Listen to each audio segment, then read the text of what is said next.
और जी विराजत। सगुदेव भगवान की जय। योग योगेश्वर महापुर रामलाल जी, योग मार्तंड मुल्केश्वर भगवान, हम सभी के प्राणाधार सतस्वरूप स्वामी देवीदास महाराज जी के शिष्य चरण कमलों में हम सभी बच्चों का साष्टांग दंडवत प्रणाम स्वीकार हो। आइए प्रभु जी की कृपा करुणा आशीर्वाद से सत्संग आनंद ले। आज के सत्संग में महाराज जी फरमाते हैं कि जीवन में अपने आप को सुखी बनाने के लिए, अपनी आत्म उत्थान करने के लिए हमें किसका संग करना चाहिए।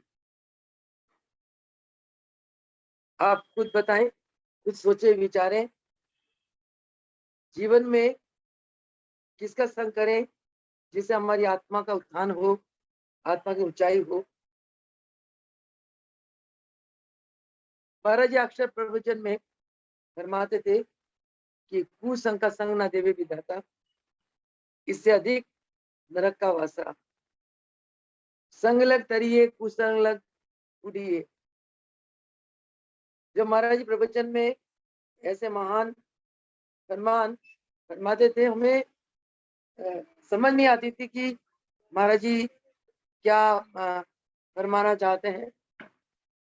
अब समझ आती है कि महाराज जी का फरमान का ये उद्देश्य था कि अगर हमारे जीवन में हमें सत्संगी मिल जाए तभी हमारा कल्याण हो सकता है।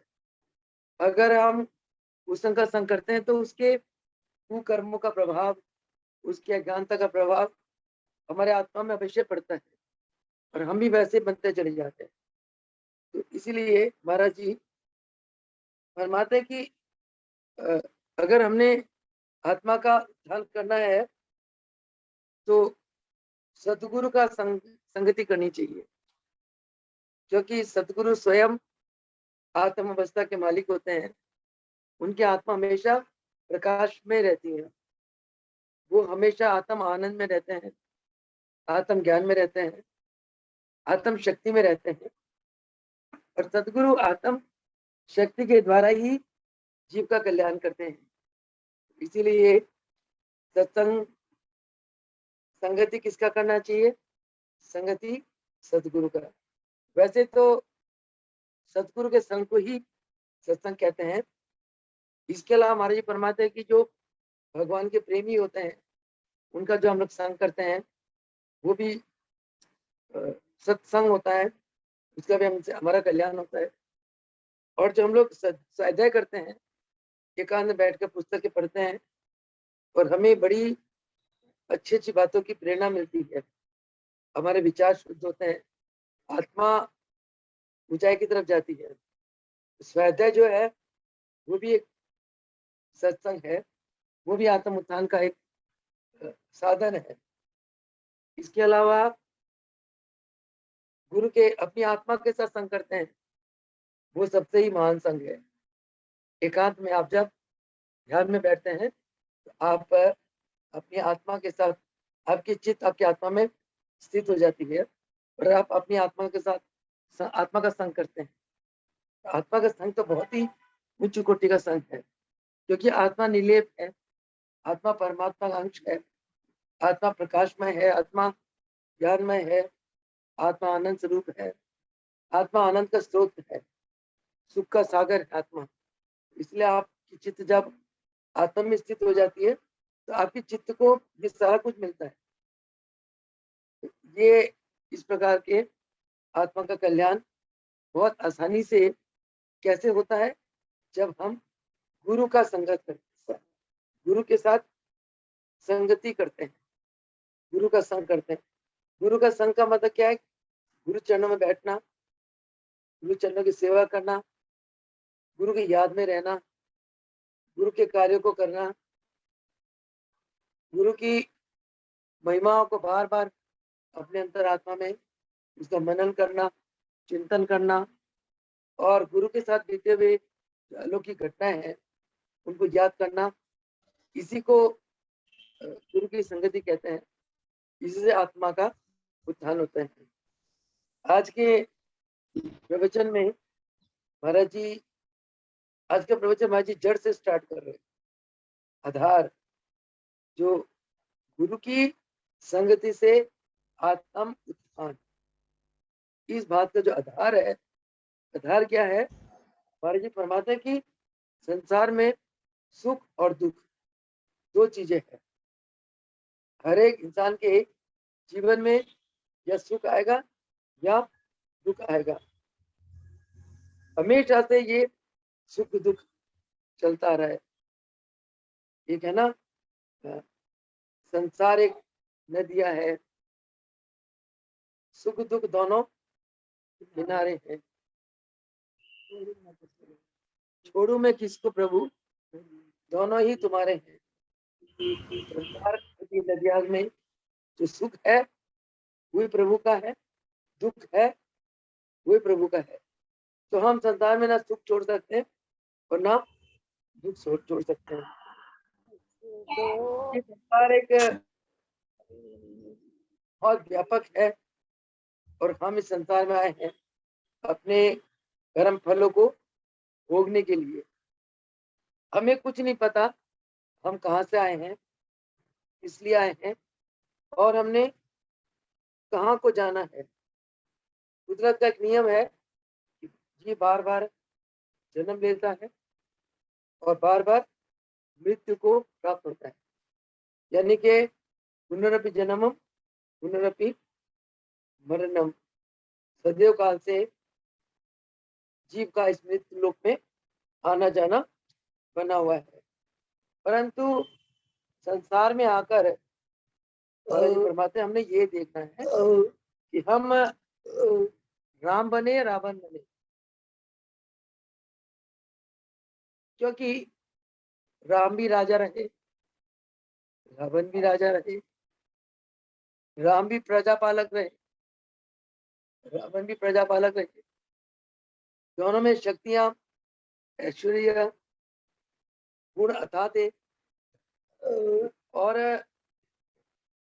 अगर हम दोनों के जीवन को देखें, मैं समझती हूँ कि आपको अगर पूछा जाए आप राम बनना चाहोगे या रावण बनना चाहोगे, आपका जवाब क्या होगा?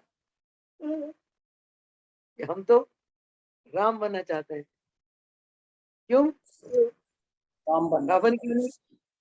रावण भी तो शिव के भगत थे, राम भी शिव के भगत थे। रावण बहुत पराक्रमी थे, ऐश्वर्यवान थे, राम भी थे। तो हम राम क्यों बनना चाहते हैं, रावण क्यों नहीं बनना चाहते? कारण ये कि राम हमें अंधकार देके चले गए, रावण हमें अंधकार का रास्ता दिखा गए, राम प्रकाश का रास्ता दिखा। राम ने परहित में जीवन जिया और परहित के लिए अपना सब सारा सुख नछावर कर दिया। रावण ने अपनी मायावी, अपनी मोहयुक्त इच्छा को पूर्ति करने के लिए दूसरों को दुख दिया। रावण ने अपने स्वार्थ सिद्धि के लिए दूसरों को कष्ट दिया। रावण ने परहित के लिए स्वयं कष्ट पाया। राम ने त्याग करा, राम ने गुरु की आज्ञा का पालन करा, पिता की आज्ञा का पालन करा। परंतु रावण ने ऐसा नहीं किया। मंदोदरी, उसकी पतिव्रता नारी, कितना प्रार्थना करती रही कि भाई माता सीता को छोड़ दो, राम भगवान है, तुम्हें क्षमा कर देंगे। और रावण के अंदर अहंकार का इतना प्रकोप था कि रावण को इसकी बात पल्ले नहीं पड़ी। वो कहते नहीं, मैंने सीता को लंका की रानी बनाना ही बनाना। वो बुद्धि थी, उससे क्या हुआ? सारा नाश अपने राक्षस वंश का उसने सर्वनाश कर दिया। उधर राम विजय होके आए, पूरे अयोध्या में दिवाली मनाई गई और प्रजा को कितना सुख दिया राम ने। इसीलिए महाराज जी फरमाते हैं कि महापुरुषों के संग में आपकी आत्मा चमकने लगती है।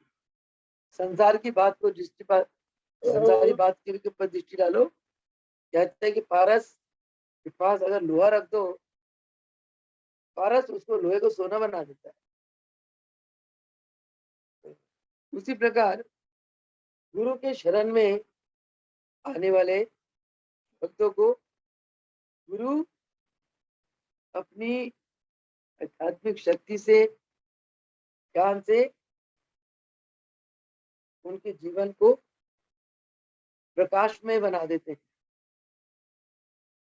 उनको उच्चतम आत्म अवस्था का गुरु दान प्रदान करते हैं। परंतु इसके अतिरिक्त यदि उनके अंदर अहंकार हो, उनका मन संसारी मायावी वस्तुओं के आसक्ति में रहे, तो गुरु उन शिष्यों को उच्च आत्म अवस्था का दान प्रदान नहीं करते।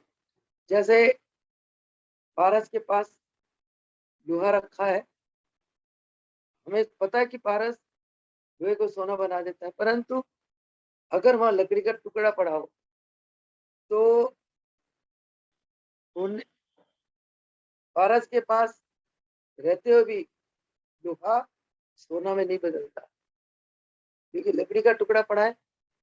मानव जीवन में वो लकड़ी का टुकड़ा क्या है? मानव जीवन का अहंकार। हम कितना ही गुरु के शरण में जाए, गुरु के चरणों में रहें, गुरु की सेवा में रहें, गुरु की भक्ति करें, परंतु अगर हमारे अंदर रत्ती भर भी अहंकार आ जाए तो गुरु की कृपा से हम वंचित रहते हैं। गुरु फिर हमें अपना रूप नहीं बनाते। पारस तो लोहे को सोना बनाता है ना, गुरु तो शिष्य को अपना रूप दे देते हैं। काश वह शिष्य पूर्ण रूप से गुरु के चरणों में आत्म समर्पित हो, मन वचन कर्म से वह शिष्य गुरु चरणों में पूर्ण रूप से समर्पित हो, अंदर से अहंकार ना हो, मन उसका निर्मल हो, परमार्थी हो, तो गुरु की कृपा, गुरु की आज्ञा में रहने वाला हो। गुरु की कृपा ऐसे शिष्य पर इतनी बरसती है कि गुरु शिष्य को अपना स्वरूप बना देते हैं। महाराज जी फरमाते हैं कि हम समाज में छोटा बनना ही नहीं चाहते, उच्च पद चाहते हैं, परंतु कर्म चाहे नीच करे, कर्म हमारे उच्च नहीं हो, परंतु हमारी इच्छा होती है क्या? उच्च पद में आए, सम्मानित रहे। ये सब अहंकार वृत्तियां, ये अहंकार वृत्तियां अगर हम सदगुरु के चरणों में लग जाए, सदगुरु चरणों से जुड़ जाए, अंतरात्मा से अहंकार वृत्तियां समाप्त हो जाती है। गुरु फरमाते थे कि बेटा अपना अहंकार दे दो और मेरे से सब कुछ ले जाओ। गुरु सब कुछ ले जाओ का मतलब गुरु अपनी आत्म शक्ति ऋषि को दे देते हैं। एक बार महाराज जी, देवीधर महाराज जी का गुरुदेव ने अहम वृत्ति को परीक्षा ली, बहुत बड़ी परीक्षा ली। महाराज जी को प्रभु जी ने आज्ञा दी, बेटा जाओ सोनीपत में कैंप लगाओ, और कैंप में हम नहीं आएंगे, तुम्हें नहीं संचालन करना है कैंप का, और उसके लिए जो मनादी होती है ना, पब्लिसिटी, वो भी तुम नहीं करना है। ठीक है, महाराज जी तो बहुत गुरु की आज्ञा में पूर्ण रूप से समर्पित थे। महाराज जी ने वहां कुमनादी करी सोनीपत में। ऐसे ऐसे योगीराज देवीदास महाराज जी के द्वारा निःशुल्क योग शिविर लग रहा है। आप सभी आए और हर प्रकार का योग से लाभ उठाएं। देखो गुरुदेव कैसे परीक्षा लेते हैं। अगले दिन शिविर का उद्घाटन था। उसके एक दिन पहले रात को मुलकनाथ प्रभु जी ने एक तार डाली महाराज के नाम। देवीदयाल सुबह पहले सवारी से, चाहे बस मिले, चाहे ट्रेन मिले, या कार मिले, ट्रक मिले, तुम फटाफट सुबह सुबह ऋषिकेश पहुंचो। जब संदेशा पाया, महाराज जी 1 मिनट के लिए सोचने लगे कि क्या करूं। विचारते विचारते महाराज जी इस निष्कर्ष में पहुंचे कि एक तरफ लोक लाज और एक तरफ गुरु आज्ञा। उन्होंने लोक लाज से गुरु आज्ञा को सर्वोपरि माना कि गुरुदेव अगर मेरे साथ हो, संसार में मैं विजयी विजय, संसार मेरा साथ हो, गुरुदेव साथ छोड़ दे, मैं तो डूब मरूंगा। समझ आ गई महाराज जी। महाराज जी ने अपने गुरु भाई को बुलाया, उन्हें फरमाया कि गुरुदेव ने बुलाया, सुबह का जो उद्घाटन है कैंप का आप लोग कर लेना। कोई पूछे तो ये कहना कि भाई गुरुदेव का बुलावा आया, और गुरु के नाम से तो कोई कुछ भी नहीं कहेगा। हमारे चले गए और वही जैसे हाथ में सेरा लिए, प्रसाद लिए, महाराज जी गुरुदेव आ रहे। मिश्रा जी ऋषिकेश आश्रम के चौबारे में बैठे थे, भगत सब बैठे थे। प्रभु जी को, महाराज जी को देखे प्रभु जी, मुलकराज प्रभु जी फरमाने लगे, देखो मेरा बालक कितने मेरे रंग में रंगा हुआ है। मेरी आज्ञा का पालन करने के लिए इसने अपने मान सम्मान को ठुकरा दिया, अपने स्वार्थ को नीचे गिरा दिया। इसका मतलब मेरा बच्चा अहम रहित है, मेरे में पूर्ण रूप से रंगा हुआ है। बहुत प्रसन्न हुए मुलकराज प्रभु जी। जैसे महाराज जी ने उन्हें हार पहना के चरणों में प्रसाद रखे, दंडवत किया, दंडवत करके उठते ही मुलकराज प्रभु जी ने महाराज जी को कंठ से लगा लिया, भरपूर आशीर्वाद दिया। बेटा तेरे से जो लेना था वो आज मैंने ले लिया, और तुझको जो देना है मैंने दे दिया। तो गुरु शिष्य से क्या लेते हैं? गुरु शिष्य का अहम रूपी खुराक का पान करते हैं, और शिष्य को सभी सिद्धि शक्तियों से गुरु उत्पन्न कर देते हैं। इसका नाम है गुरु। ऐसा वरदान अनेकों बार महाराज जी ने प्राप्त किया। महाराज जी प्रवचन में ये कहते हैं कि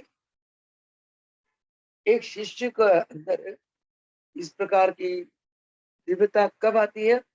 जब शिष्य गुरु चरणों में समर्पित होते हुए गुरु चरणों की सेवा करता हो, उन चरणों का उपदेश पान करता हो, उन चरणों की भक्ति करता हो, और उन चरणों के आज्ञा अनुसार शिष्य साधना करता हो। इसके ऊपर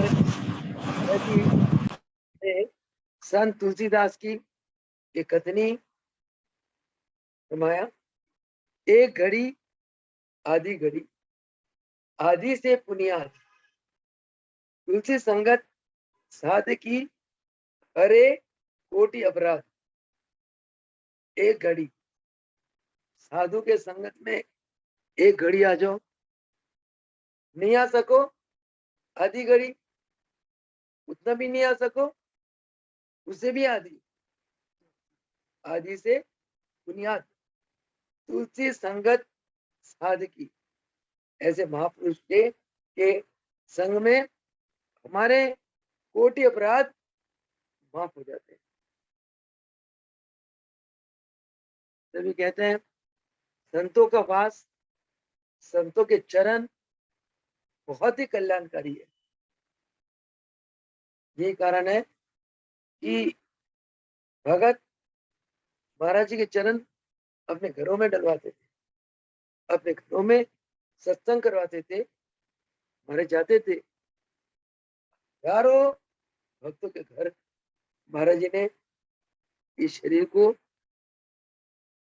ले जाकर सत्संग का आनंद, सत्संग का लाभ प्रदान किया। मैं जानती हूँ भक्तों के घर में जाकर महाराज जी क्या कुछ लुटा के आते थे। उनके पूरे परिवार का बारी निहारी हो जाती थी। तो क्योंकि वो अनंत शक्तियों के मालिक थे। जहाँ उनके चरण पड़ जाए वहीं एक तीरथ खड़ा हो जाए। कहते तुरंत सतगुरु जो होते हैं, अगर एक पल भी इस स्थान पर आ जाए, कहते युगों तक उस स्थान पर अपने अणु परमाणु छोड़ जाते हैं। युगों तक ऐसे महान शक्तिशाली गुरुदेव की जो शक्तियां हैं, चरणों के जो अणु परमाणु है, युगों तक रह जाती है। ये कारण है करनाल आश्रम में महाराज जी 1 जुलाई 1995 से लेकर और 23 जुलाई 1998 तक अधिकतर समय रही, जहाँ महाराज जी को बहुत आनंद आता था। महाराज जी यह बहुत अधिक शांत रहते थे। भगत जो भी आता था भरपूर आशीर्वाद लेकर जाता था। और करनाल के पानी, हवा महाराज जी को बहुत सुखदायी था। और तो और क्या, जो दिल्ली रहते थे महाराज जी, बहुत बार करनाल से महाराज जी के पीने का पानी, भोजन के लिए, सबके लिए पानी करनाल से जाता था। मुझे अच्छी तरह याद है, कई वर्ष हरिद्वार भी रामनवमी के दिनों में करनाल से पानी हरिद्वार जाता था। उसी पानी का सेवन महाराज जी करते थे। तो देखो, एक शहर का पानी महान हस्ती ने पिया, आप सोच सकते हैं इस पानी में क्या शक्ति होगी और उस स्थान पे ब्रह्मांड में, वातावरण में कितनी शक्ति होगी, ये मैं महसूस करती हूँ। 91 से आज तक गुरुदेव मैंने स्थान पर बच्ची को, इस शरीर को सेवा में रखा। हर पल उनकी कृपा, उनका आशीर्वाद, हर पल जीवन की हर घड़ी ये आत्मा महसूस करती है। ये सिर्फ गुरु की महान शक्ति का ही प्रकोप है। महाराज जी फरमाते हैं कि आगे बढ़ते हैं इस पाठ की ओर, कि माना अनेकों जन्मों में हम पाप और पुण्य दोनों कर्म करते आए हैं। मनुष्य जन्म पाप और पुण्य दोनों से मिश्रित होता है। इस जन्म में हमने अगर पाप कर्म किया, कंगाल हो गए, कष्ट आ गया, दुखी हो गए। इस जन्म में पुण्य कर्म किया, धनवान हो गए, समाज में सम्मानित हो गए, ऐश्वर्य धन सब बढ़ गया, रहने को महल मिला, और इस प्रकार हमारी अवस्था बन जाती है, कभी सुख कभी दुख, कभी अच्छे कर्म कभी बुरे कर्म। गुरुदेव फरमाते हैं कि अपने आप को बदलो। कैसे बदलो? कहते हैं, एक एग्जाम्पल दिया महाराज जी ने, दही आप खट्टी जमाते हो, वो दही का आप सेवन करते हो, उसका अगर पेट खराब हो जाता है और आप बीमार पड़ जाते हो। सेम आपके विचार गलत आप कर बैठते हो, विचार गलत होने पे आपके कर्म भी गलत हो जाते हैं, क्योंकि जैसे विचार होते हैं मनुष्य ऐसे ही कर्म करता है। तो इससे हमारा सब कुछ बिगड़ जाता है। महाराज जी फरमाते कि गुरु चरणों में आकर अपने विचारों को बदलो। तो मानव जन्म में तुम्हें दो कार्य करने के लिए स्वतंत्रता मिली है, एक अच्छा कर्म और एक बुरा कर्म। यानी कि एक योग करो और एक भोग करो। ये आपको ये इस बात की फ्रीडम मिली हुई है, आपकी इच्छा है जो मर्जी करो। तो अगर हम योग करेंगे सुखी रहेंगे, जन्मों के पाप कर्मों को होकर ऊंचाइयों में पहुंचेंगे, उच्च आत्म अवस्था मिलेगी। अगर हम वो करेंगे, आपको पता ही है, वो काम तो दुख है, क्षण भर के लिए सुख मिलता है, परंतु फिर उसका अंत दुख होता है। इसीलिए महाराज जी फरमाते हैं कि इंसान कोई भी नहीं चाहता कि मैं दुखी रहूं, सब सुखी सुख रहना चाहता है, परंतु विचारों को कौन बदलेगा? विचारों को हम अपनी खुद की प्रयास से, खुद की पुरुषार्थ से हमने विचारों को बदलना है। परंतु फिर भी जब तक गुरु की कृपा ना हो, हम सत्कर्म कर ही नहीं सकते। मैं तो बहुत मानती हूँ इस बात को। जब तक उसकी कृपा ना हो, हम किसी के लिए भला सोच ही नहीं सकते, किसी भलाई के लिए प्रार्थना नहीं कर सकते, किसी की भलाई के लिए कोई कर्म भी नहीं कर सकते। सेवा तो बहुत दूर की बात है। अगर हम सेवा करते हैं, किसी का भलाई करते हैं, किसी के लिए शुभ चिंता करते हैं, प्रार्थना करते, समझना गुरु की बहुत बड़ी कृपा है। महाराज जी एग्जाम्पल देते हैं कि इंसान बहुत सोचता है मैं सच बोलूं, सच बोलूं, मौका आने पे झूठ बोल पड़ता है, सच बोला ही नहीं जाता उससे। इसलिए महाराज जी फरमाते हैं कि आप अगर अपने आप को सद्गुणों से परिपूर्ण करना चाहते हो, तो मन वचन कर्म से गुरु चरणों में समर्पित हो जाओ, पहली बात। दूसरी बात महाराज जी फरमाते हैं कि मन वचन कर्म से किसी को दुखाओ मत। अगर आप मन वचन कर्म से किसी को दुखाते हो, तो इसका बहुत गलत बुरा फल आपको भोगना पड़ता है। एक कहावत है, जो किसी को जलाता है खुद भी जलता है जरूर, क्षमा भी जल जाती है परवाने के जलने के बाद। तो परवाने को क्षमा जला देती है, खुद भी तो जलती है। इसीलिए महाराज जी फरमाते हैं कि किसी को दुखाओ मत, अपवित्र वाणी मत बोलो, अशुभ वाणी मत बोलो। द्रौपदी ने क्या कहा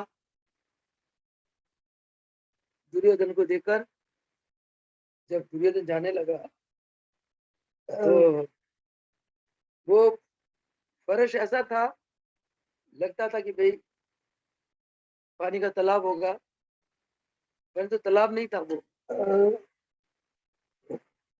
फिसल गया बेचारा। द्रौपदी हंसने लग गई, खिल्ली उड़ाई उसकी। अंधों की औलाद अंधी होती है। दुर्योधन धृतराष्ट्र का पुत्र था। हाँ, उसने सोचा कि ये पानी है, वो फर्श ऐसा था, अपने कपड़े गीले ना हो जाए ऊपर का। वो हंसी उसने कि भाई इसको दिखाई नहीं देता, ये तो फर्श है, पानी समझ के अपने कपड़े ऊपर उठा रहा है, गिले ना हो जाए। हंस पड़ी। अंधों की औलाद अंधी होती है। उसका क्या रिजल्ट हुआ? इतने कौरव पांडव के बीच में इतनी घमासान लड़ाई हुई, और बर्बाद है कि 11 अक्षौणी कौरव की तरफ मर गई, 7 अक्षौणी पांडव की तरफ मर गई। इतनी सेनाएं मर गई एक छोटी सी जवान के पीछे। इसलिए महाराज जी फरमाते हैं कि ये स्वभाव ही है। कहते हैं स्वभाव, इंसान का स्वभाव वो है कि तेनु जुतिया मरा दे या राज दिलवा दे। हाँ, कहते हैं कि आप, हाँ, ऐसी एक बात और भी है, ऐसी वाणी बोलिए मन का आपा कोई, औरन को शीतल करे आप वो शीतल हो। अंधे को कभी अंधा मत कहो, अंधे को कहो सूरदास जी। सूरदास जी, प्रेम से बोलो, मान से बोलो, इज्जत से बोलो। कहते महाराज जी फरमाते कि तुमने अपने लिए जो चाहते हो दूसरों को वही दो। अगर तुम अपने लिए मान सम्मान चाहते हो, दूसरों को मान सम्मान दो। अपने को सुख चाहते हो, सुखी चाहते रखना चाहते हो, दूसरों को सुख दो। जो अपने को चाहते हो, अपने लिए चाहते हो, तो दूसरों को वही दो, तभी तो आपको भगवान वही चीज देंगे। तो कहने का भाव ये, पूर्ण सदगुरु के चरणों में आकर हमें सबसे पहले अपना स्वभाव बदलना चाहिए। कहते एक माली आम का पेड़ लगाता है, आम का कलम लगाता है, 1 साल के बाद मीठा फल देता है। उसी प्रकार एक माली, बढ़िया माली हो, एक ही पेड़ में कई रंग के फूल खिला देता है। ये तो माली करता है। आम की कलम से 1 साल में 10 चेरी आम मिट्टे खा देता है। गुरु क्या नहीं कर सकते? अरे गुरु तो किस्मत की रेखा बदल देते, गुरु का कल्प कर देते। तो ये एक बड़ी विचित्र बात है। स्वभाव को बदलना ये केवल गुरु के चरणों में आकर ही ऐसा संभव है, नहीं तो इंसान स्वभाव के कारण बहुत दुख पाता है। ये स्वभाव सात्विक बनता है, ये स्वभाव सुहाना बनता है केवल और केवल गुरु के चरणों के संग से, सत्संग से, स्वाध्याय से और योग अभ्यास से। जितना हम योग अभ्यास करेंगे उतना ही हमारा अंतःकरण शुद्ध होगा, और जितना अंतःकरण शुद्ध होगा, शुभ कर्म करेंगे, अच्छा कर्म करेंगे, गुरु के संगति में रहेंगे, और तभी हमारा आत्म उत्थान होगा। इन्हीं शब्दों के साथ आज अपनी वाणी को विराम देते हैं और प्रभु जी के चरणों में भी प्रार्थना करते हैं, हे प्रभु, जैसा आप हमारे लिए चाहते हो ऐसा ही हमें बना दो। आप चाहते हो हम बहुत ज्ञानी बने, धनी बने, उच्च कोटि के आत्मा बने, आपकी कृपा पात्र बने। हे प्रभु, ये केवल आपकी रहमत से, आपकी दया से, आपकी आशीर्वाद से ही संभव है। इन्हीं प्रार्थना के साथ आज के सत्संग को विराम देते हैं। बोल सकुदेव भगवान की जय हो। इसके आगे इसी के ऊपर और भी है प्रवचन कि गुरु के संगति से आत्म इसका जो शेष भाग है उसके ऊपर प्रवचन सत्संग कल होगा और तब तक के लिए हम सत्संग को विराम देते हैं। बोलिए योगेश्वर महाप्रभु रामलाल जी की जय हो। जय हो। जय हो। जय हो। सत्संग भगवान की जय हो। जय।